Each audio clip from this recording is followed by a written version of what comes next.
বুড়ো বয়সে ভীমরতি। হ্যাঁ ফ্রেন্ডস, সেটাই ভাবতে অবাক লাগছে। সুভাষিস এবং মনামির এই যে প্রেমে হাবুডুবু খাওয়া গল্প বা সত্যি কতটা, আজকের এই ভিডিওতে অবশ্যই জানতে পারবে।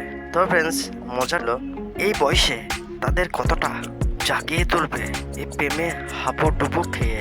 প্রেম, ভালোবাসা, ভালোবাসা থেকে বিয়ে। হ্যাঁ হ্যাঁ ফ্রেন্ডস, তো চলো ফ্রেন্ডস, আজকের এই ইন্টারেস্টিং বুড়ো বয়সে ভীমরতি ভিডিওটি শুরু করি। अभी मजा आएगा ना भिड़ो। একটি সাক্ষাৎকারে বনামী ঘোষ স্পষ্টে জানিয়েছেন যে তারা দুজন বিয়ে করতে চলেছে। কিন্তু ফ্রেন্ডস, আসলে গুঞ্জনটা এটাই নয়। এই কথাটা যখন শুরু হয় তখন টলিপাড়ায় হুড়হুড়ি শোনা গিয়েছে, এ গান ও গান, এই গান ও গান।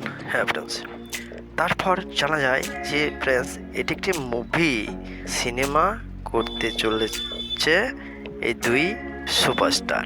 তাহলে ফ্রেন্ডস, বুঝতে পারছো যে সব কিছুই সম্ভব একটি সিনেমাতে। এই বয়সে প্রেম, ভীমরতি, আর তার থেকে বড় প্রশ্ন যে তাদের এই জুটি কেমন লাগবে, তাই না ফ্রেন্ডস? আমরা তো দেখবই। তবে মজার ছলে অবশ্যই ভিডিওটি ভালো লাগলে চ্যানেল লাইক, শেয়ার এবং এই ধরনের আরও ইন্টারেস্টিং ভিডিও পেতে অবশ্যই করে চ্যানেলটাকে সাবস্ক্রাইব করতে অবশ্যই ভুলবে না। Take care.